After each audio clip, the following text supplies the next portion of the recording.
Mateus capítulo 7. Eu quero te convidar a abrir Mateus capítulo 7, verso 11. Aumenta um pouquinho, Júnior, por favor. Verso 11, vou te convidar a ficar em pé para, em reverência, lermos essa santa palavra. Nosso Deus é um Deus de bondade, misericórdia, graça, fidelidade. Deus fiel e que ouve a nossa oração, recebe o nosso louvor e tem prazer em nos abençoar. Mateus capítulo 7, verso 11, palavras do nosso Senhor Jesus Cristo, ele diz assim: se vós, pois, sendo maus, sabeis dar boas coisas aos vossos filhos, quanto mais vosso Pai que está nos céus dará bens aos que lhe pedirem? Mais uma vez, se vós, pois, sendo maus, sabeis dar boas coisas a vossos filhos, quanto mais vosso Pai que está nos céus dará bens aos que lhe pedirem. Vamos orar? Mais uma vez, feche seus olhos, vamos pedir ao Espírito Santo que aplique essa palavra ao nosso coração, nos dê entendimento. Pai, nós te damos graças pelo tão bem que o Senhor tem nos feito a cada dia. Te damos graças por estarmos na Tua casa, pelo privilégio maravilhoso que temos de exaltar, abrir os nossos lábios para Te louvar e de nos assentar em volta da Tua palavra, que é o alimento que precisamos, é o pão que nós carecemos para caminharmos de fé em fé e de vitória em vitória, porque é o Senhor quem vai à nossa frente. E eu lhe rogo nesta hora uma porção de graça do Senhor sobre o coração dos meus irmãos, ó Deus, para que o Teu Espírito Santo comunique de uma maneira pessoal aquilo que o Senhor tem para falar com cada um nessa noite, porque o Senhor conhece a intimidade de cada um, a realidade de cada um, os sonhos, os planos, mas também os desafios e os problemas que cada um enfrenta. Meu Deus, eu lhe peço, fala conosco nessa hora, fique à vontade, Espírito Santo, e comunica a nós a Tua palavra nessa noite. Dá-me graça, meu Deus, para transmitir essa mensagem. Eu dependo totalmente de Ti, Espírito Santo. E assim eu lhe oro já com ações de graças, lhe pedindo também que o Senhor repreenda todo espírito maligno que queira roubar essa semente dos corações, em nome de Jesus. Amém. Você pode se sentar, querido.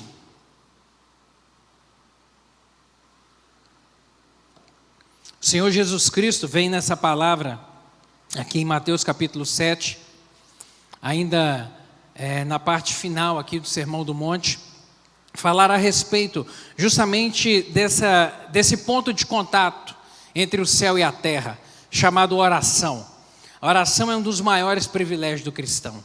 Meu querido, a oração é a oportunidade que eu e você temos de falar com o Todo-Poderoso, de falar com aquele que tem o domínio, o poder de tudo nas suas mãos. É um canal aberto entre o céu e a terra, entre a fragilidade humana e a suficiência e o poderio do nosso Deus, que tudo governa, que tudo dirige. A oração, ela manifesta o poder de Deus na terra.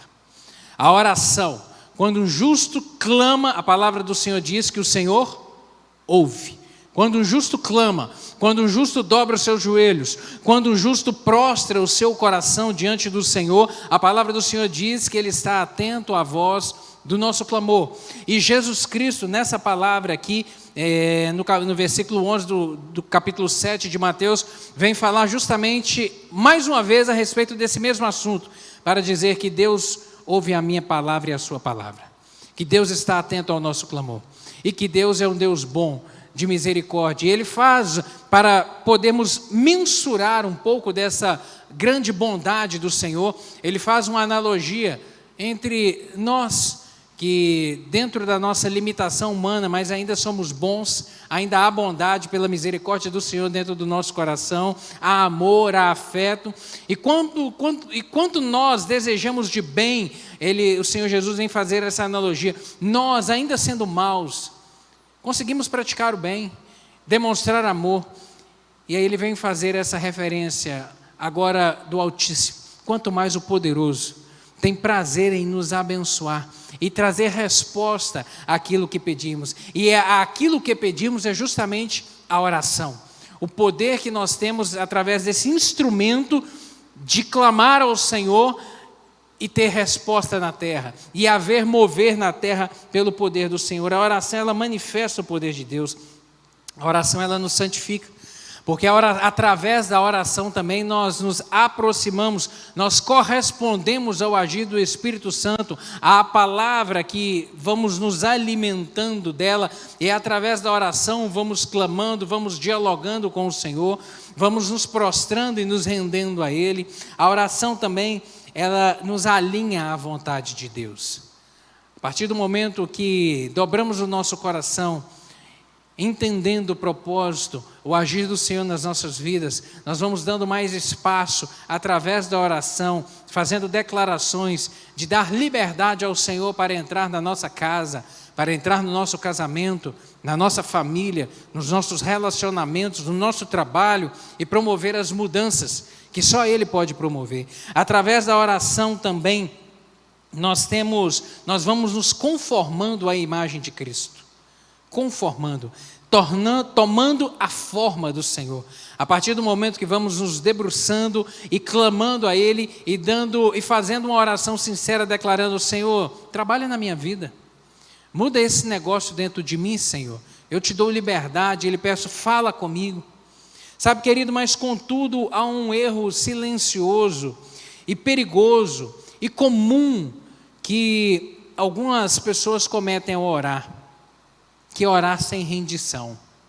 Orar sem rendição. Grande parte da igreja moderna caiu em um erro muito sutil que veio crescendo e desenvolvendo nos últimos anos, que é transformar a oração em instrumento de afirmação do eu e não de uma negação do eu.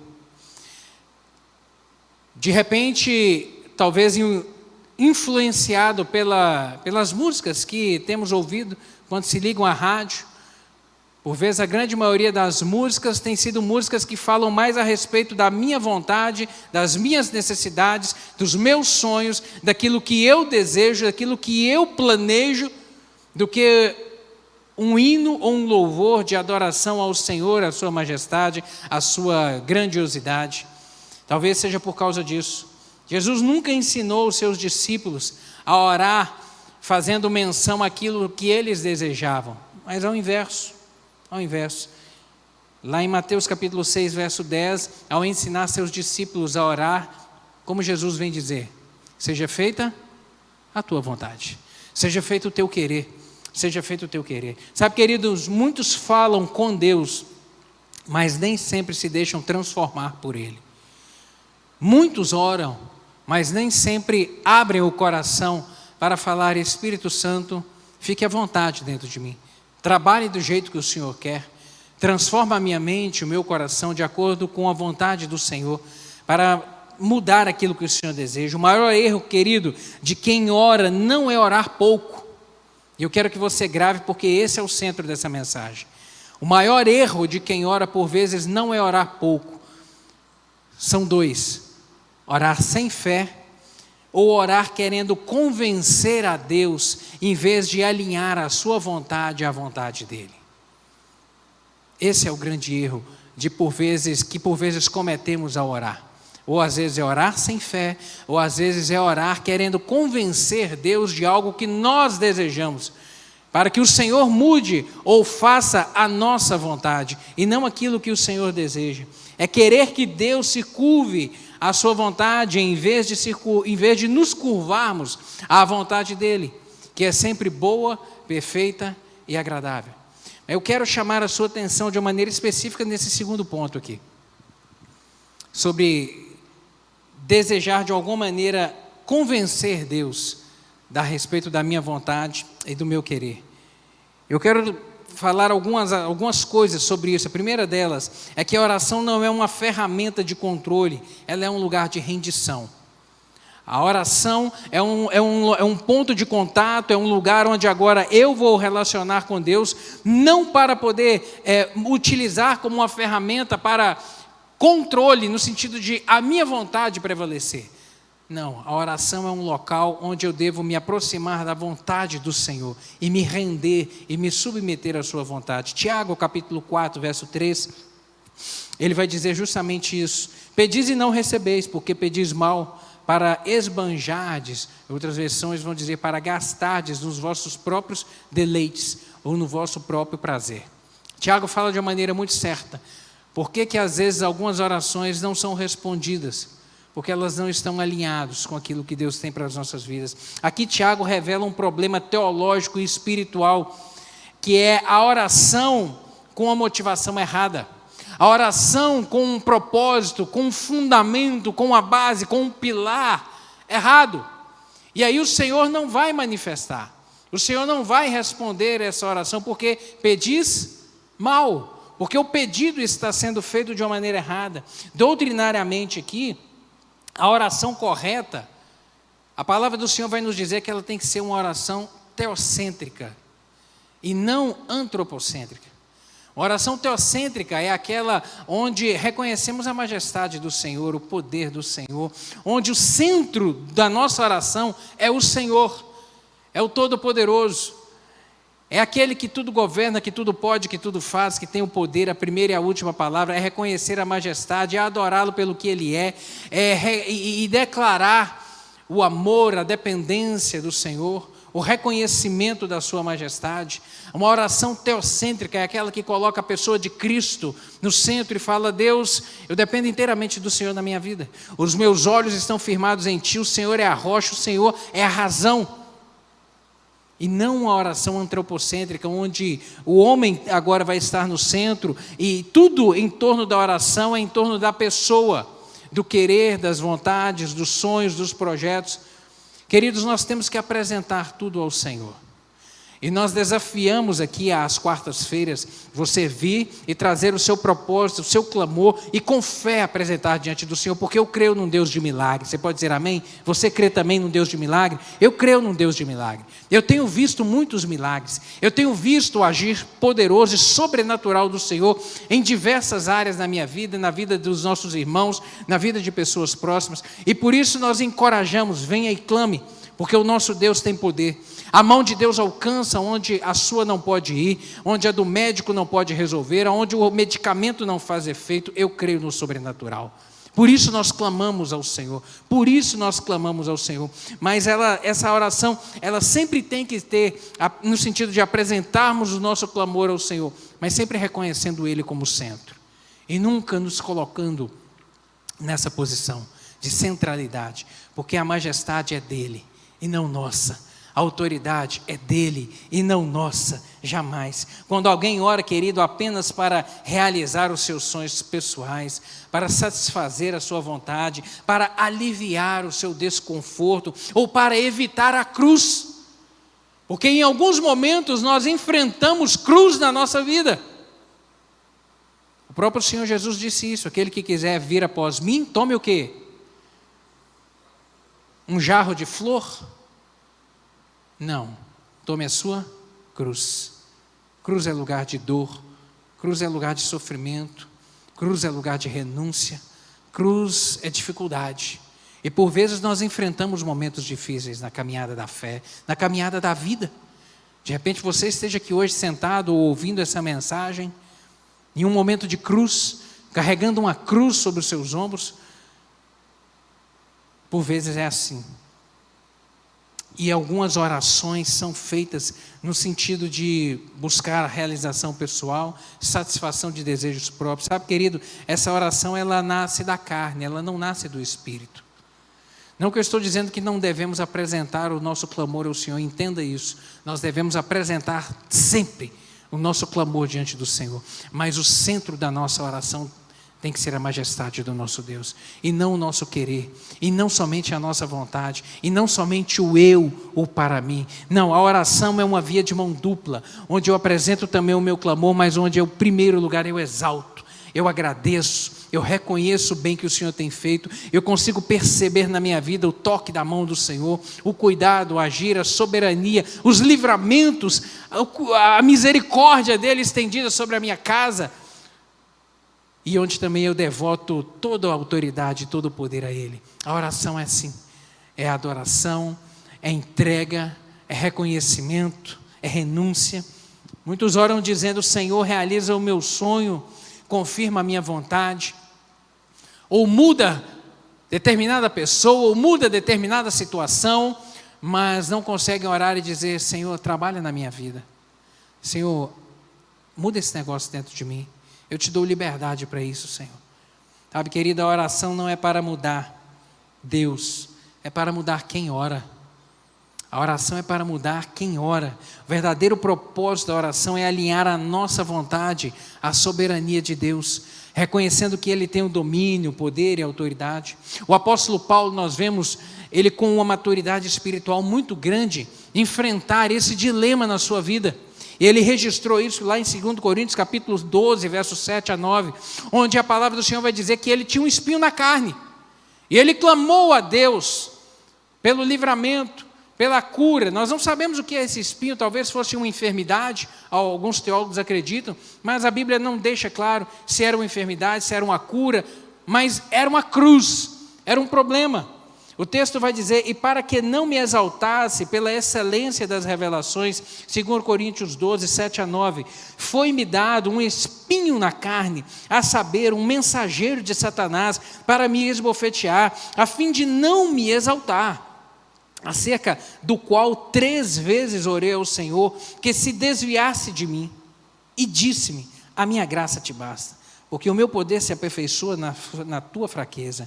De boa vontade, pois, me gloriarei nas minhas fraquezas, para que em mim habite o poder de Cristo. O apóstolo Paulo vai dizer muito claro, eu clamei, eu invoquei o nome do Senhor, porque eu precisava que Ele agisse, eu desejava que Ele agisse em determinada coisa na minha vida, mas a palavra do Senhor me veio uma palavra de conforto, uma palavra de consolo, para poder me trazer entendimento de que era propósito do Senhor eu enfrentar essa cruz, era propósito do Senhor que eu carregasse essa cruz, porque Ele queria trabalhar, era em mim, era melhorar o meu caráter, a minha personalidade. Ele vem dizer aqui, para que o meu ego não inflasse, para que eu não me achasse melhor do que outros, porque de fato ele recebeu da parte do Senhor revelações que homem nenhum teve, a respeito do céu, a respeito da eternidade, a respeito da majestade e do poder do Senhor.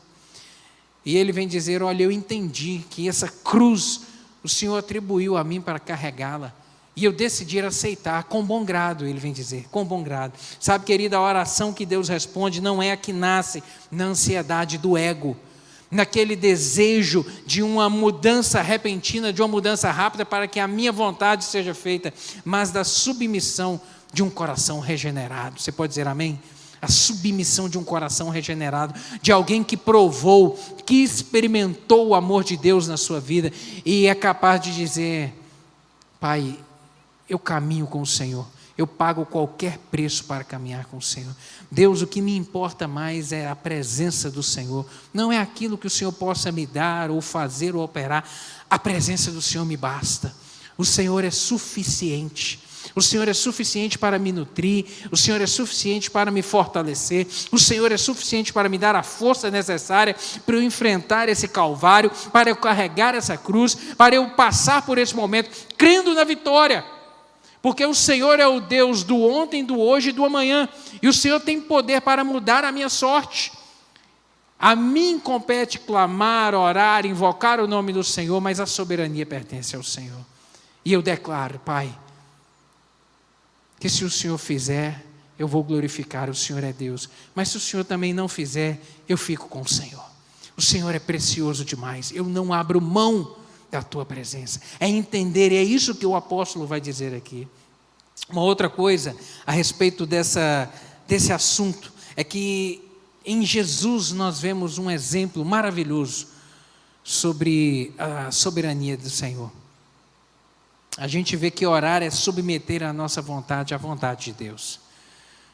No Getsemane, Jesus nos deu uma lição muito clara sobre isso. Lucas capítulo 22, verso 42 vai dizer, parte de uma oração, onde Jesus está lá no Getsemane, e ele vai orar ao Pai e dizer, Pai, se queres, passa de mim este cálice, contudo não se faça a minha vontade, mas a tua vontade. Jesus estava enfrentando um momento difícil, um tempo de aperto, um tempo de cruz na sua vida. Ele estava carregando uma cruz que ele não queria carregar, um sofrimento que ele não desejava carregar, e ele diz isso aqui, se quiseres, passa de mim esse cálice. Ele não queria beber esse cálice, ele não queria esse Jesus humano, homem, porque embora sendo Deus, A palavra do Senhor vai dizer que ele se desvestiu da sua glória e encarnou nesse corpo mortal, semelhante ao meu e ao seu. Sofreu, tinha fome, precisava de dormir, sentia cansaço, sentia essas fraquezas emocionais que todos nós enfrentamos. E esse Jesus, nesse momento, vem dizer: Senhor, eu não quero beber esse cálice, não. Se o Senhor puder, me livra disso. Mas, contudo, seja sempre feita a tua vontade. Aqui, querido, a gente observa 3 verdades doutrinárias aqui. A primeira é que Jesus apresentou o seu desejo. Jesus não foi omisso, ele apresentou aquilo que estava no seu coração. Eu aprendo com isso que a oração, ela não ignora as nossas emoções. A oração não ignora as nossas emoções, porque nós somos seres emotivos. A gente sente alegria, tristeza, felicidade, angústia, medo, segurança. As emoções nos cercam a todo momento da vida. E nós não podemos é impossível nós desassociarmos as nossas ações e reações das nossas emoções. E a nossa oração, ela está envolvida de emoção. Então, se está com medo, ora. Se está com receio, ora. Se está com alegria, ora. Se está feliz, ora também com felicidade. Sabe, querido, traga para a oração as suas emoções. Salmo 62, verso 8 vai dizer: confiai nele, ó povo, em todos os tempos, derramai perante ele o vosso coração. Coração, a Bíblia fala de emoção, é o centro das nossas emoções. Derrame perante o Senhor o seu coração, querido. Derrame a sua súplica, derrame o seu clamor. Deus vê as suas emoções, Deus conhece o seu clamor, Deus conhece a sua dor. Deus conhece também a alegria e a gratidão do seu coração. Deus tudo vê, querido. Mas Ele quer que você, nesse ponto de contato entre o céu e a terra, chamado oração, seja expresso isso, os seus desejos, os seus sonhos, de uma maneira verdadeira. Jesus submeteu o seu desejo ao Pai. A oração verdadeira sempre termina em rendição. Sempre termina reconhecendo a soberania do Senhor. Sempre reconhecendo a dependência. Jesus obedeceu apesar da dor. Sabe, querido, eu aprendo com isso que a oração deve produzir uma submissão prática nas nossas vidas. E não apenas uma submissão teórica ou oral, no sentido apenas de falar que eu aceito a tua vontade. Deus, eu aceito caminhar com o Senhor. Deus, eu pago o preço. Não, mas na prática da vida. Jesus, de uma maneira prática, apesar de não querer, Ele encarou a dor. E nas nossas vidas, esse é o nosso desafio, querido. A oração, ela deve produzir essa submissão prática. Se o próprio Cristo orou, reconhecendo, aceitando a vontade de Deus na sua vida, o que dirá de mim e de você? O maior erro de quem ora é desejar resposta sem cruz. Desejar resposta da parte do Senhor sem entender que da nossa parte tem que haver uma contrapartida para que o mundo espiritual se manifeste. Uma contrapartida em fé, uma contrapartida em perseverança, uma contrapartida em clamor, uma contrapartida em obediência à palavra do Senhor, uma contrapartida em viver um evangelho genuíno, verdadeiro, afastando do pecado. O maior erro de quem ora é desejar milagres sem obediência, é desejar conforto sem transformação. É desejar viver uma vida de abundância, como Jesus prometeu em Mateus capítulo 10, verso 10, onde ele vai dizer que o ladrão veio para matar, roubar e destruir, mas eu vim para que tenham vida e a tenham em abundância. Ou seja, desejar viver essa vida abundante sem aceitar a transformação que é a obra do Espírito Santo nas nossas vidas. Que é o que o apóstolo Paulo vai dizer lá em Romanos capítulo 12, verso 2, de não se conformar com este mundo, mas transformar pela renovação da mente, para que experimenteis. Aí ele vai completar, qual seja a boa, agradável e perfeita vontade do Senhor.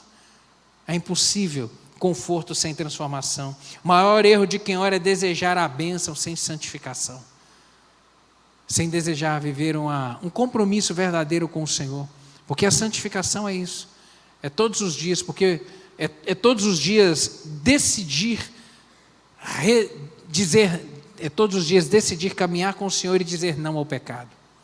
O pecado bate na nossa porta todos os dias, aquilo que nos atrai, aquilo que vai nos chamar a atenção para nos afastar da presença do Senhor. É impossível, querido, ter resposta do alto, ter a bênção do Senhor sem santificação. Prosseguindo aqui, muitos entregam pedidos, mas não entregam o controle. Esse é um defeito também, esse é um problema. Muitos entregam pedidos, mas não entregam o controle. Provérbios capítulo 13, verso 5, a palavra do Senhor vai dizer: confia no Senhor de todo o teu coração e não te apoie no seu próprio entendimento. Confia no Senhor de todo o coração e não se apoie, não se apegue no seu próprio entendimento. Aqui está um diagnóstico espiritual de muitos cristãos. O que oram, aqueles que oram, mas que continuam ansiosos.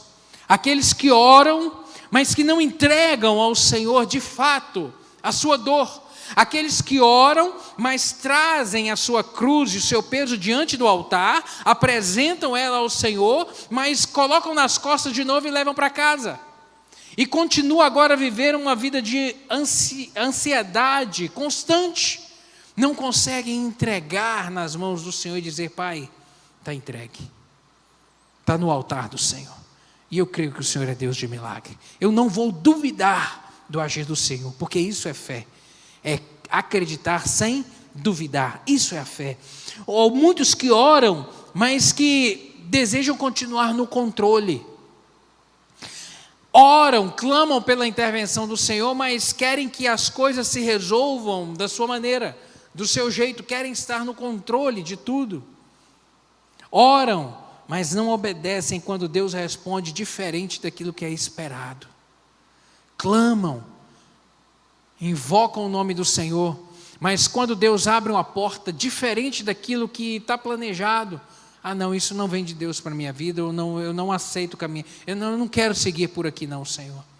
Sabe, querido, esses são alguns dos problemas.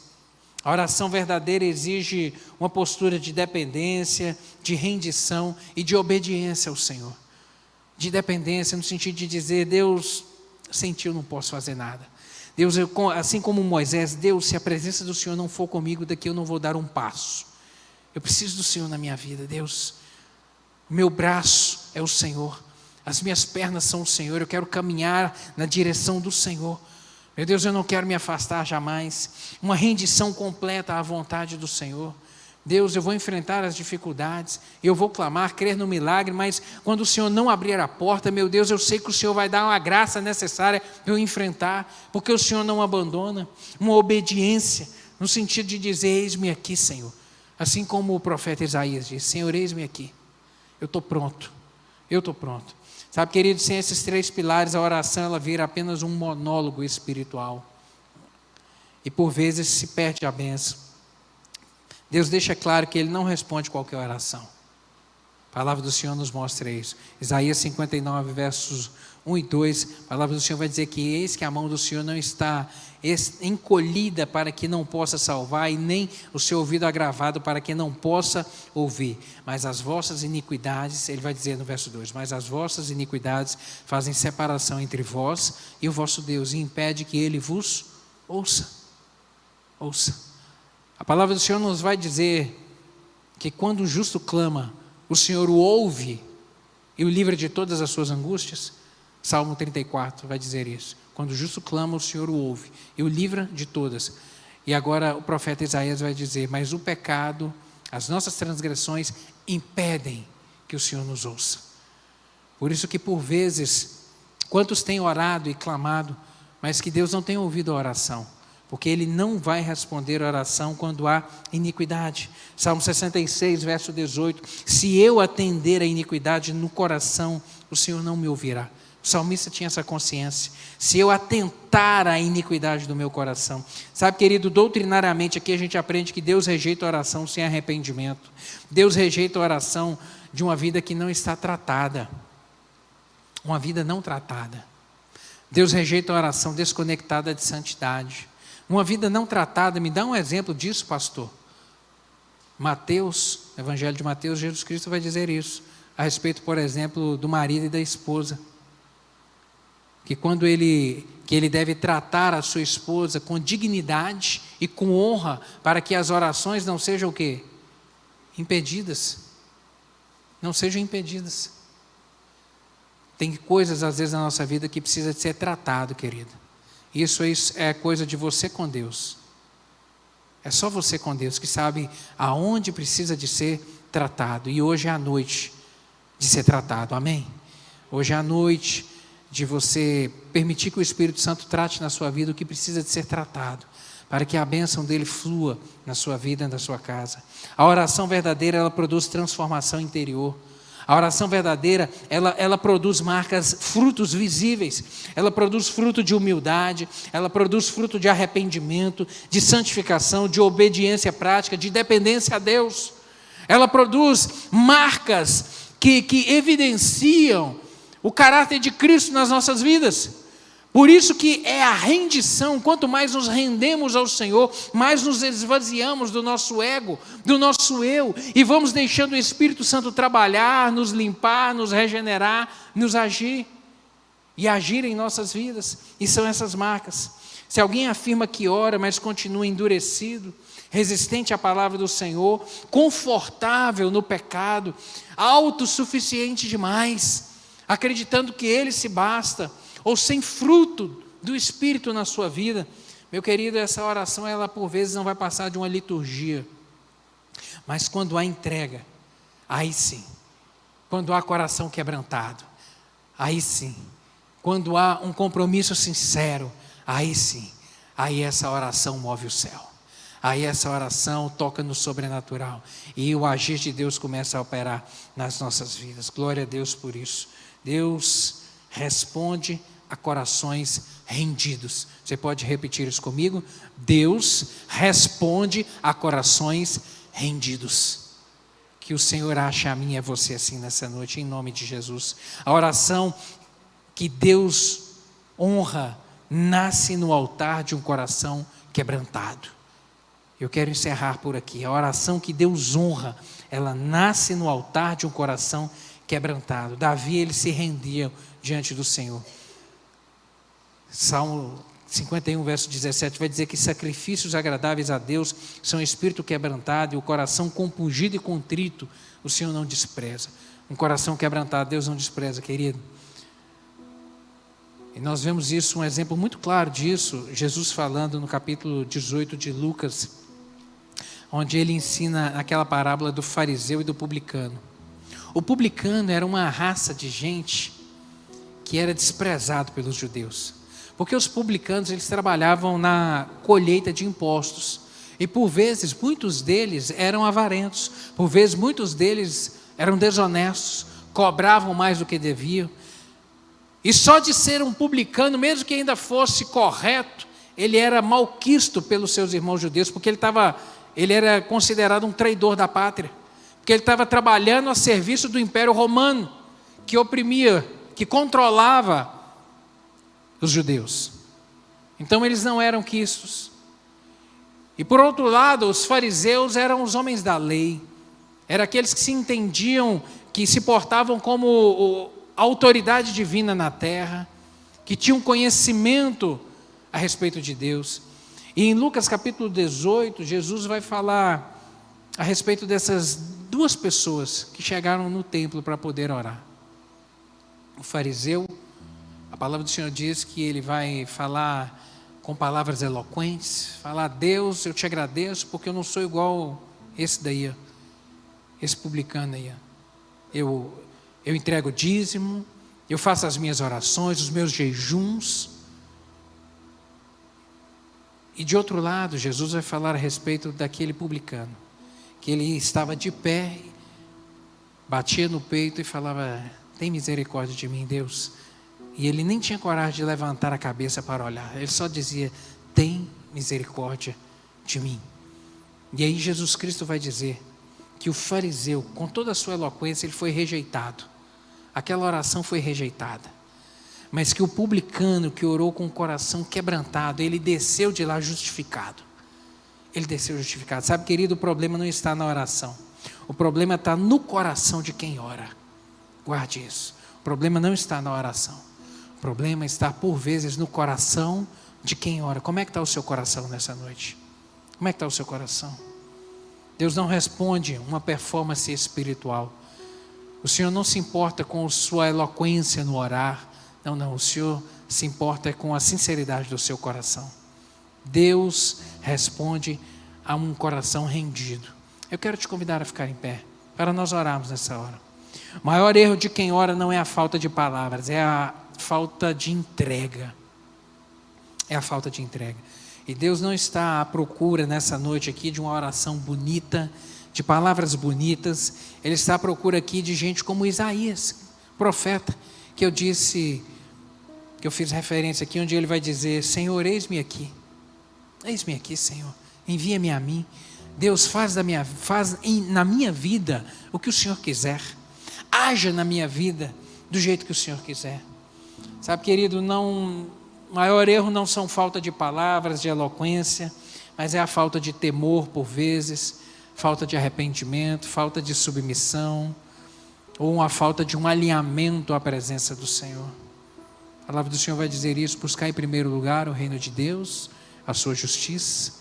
O resto o Senhor vai acrescentar na sua vida. O Senhor conhece as suas necessidades. O Senhor sabe de onde você precisa de um toque nessa noite. Ele te conhece. Por isso, apresente a Ele não hoje as suas palavras, mas traga o seu clamor, mas mais do que isso, o seu coração rendido, submisso a Ele. A oração que move o céu é aquela que primeiro quebra o homem na terra, sabe? Deus talvez esteja esperando isso hoje de você, uma rendição maior. Dizer: Senhor, eis-me aqui. Eis-me aqui. A vontade de Deus nunca nos levará, entenda isso, a vontade de Deus nunca nos levará aonde a graça de Deus não possa nos sustentar. A vontade de Deus nunca vai te levar a um lugar onde a graça dele não possa te alcançar, te fortalecer, te animar, te encorajar, te levantar e falar: olha, eis que eu estou contigo, não te abandono e não te deixo. Creia que a boa mão do Senhor sempre está conosco. Quando a vontade de Deus governa, querido, no nosso coração, a paz dele guarda a nossa mente e a resposta dele chega no tempo certo. Por isso, eu gostaria que você orasse nessa hora. Se essa palavra falou contigo, coloca a mão no seu coração e apresente agora o seu coração ao Senhor, dizendo: Pai, eu estou aqui rendido, eis-me aqui. Me acha nessa noite. Me acha nessa noite como alguém rendido ao Senhor. Alguém que confia, alguém que entrega ao Senhor o coração, os sonhos, os planos. Alguém que reconhece Cristo como centro. E não a minha vontade, não o meu ego e não o meu eu. Mas eu me submeto à vontade do Senhor, que é boa, perfeita e agradável. Pai, obrigado pela tua palavra. Obrigado porque ela nos aponta para Cristo. O amor dele maior, ao se sacrificar na cruz do Calvário para, meu Deus, nos unir novamente ao Pai, para nos dar essa liberdade, para rasgar o véu e nos permitir chegar à presença do Senhor agora, meu Deus, tendo a liberdade de apresentar o nosso clamor, a nossa oração, crendo que o Deus de toda graça ouve o nosso clamor, porque assim diz a tua palavra. Meu Deus, o Senhor conhece o coração dos meus irmãos aqui, a necessidade, o clamor, a súplica de cada um. Eu lhe peço, Pai, que o Senhor, em nome de Jesus, meu Deus, deite graça sobre o coração de cada um. Meu Deus amado, fortaleça o desencorajado, fortaleça o abatido. Meu Deus, põe de pé aquele que está cansado. Meu Deus, mas em nome de Jesus, fortaleça a fé, as emoções. Meu Deus, e traga a resposta do Senhor. Meu Deus, por vezes nós oramos, mas não entendemos o agir do Senhor, mas nós cremos que o Senhor é soberano, que o Senhor é poderoso, que o Senhor tem a resposta na hora certa, que o Senhor tem o controle de tudo nas suas mãos e que o milagre, meu Deus, vai ser manifesto na hora certa, porque o Senhor não tarda, o Senhor não falha, a mão poderosa do Senhor está sobre as nossas vidas e pela fé nós tomamos posse da tua vitória. Eu lhe peço, completa essa palavra no coração de cada um dos meus irmãos, com sinais e prodígios, em nome de Jesus. Amém e amém.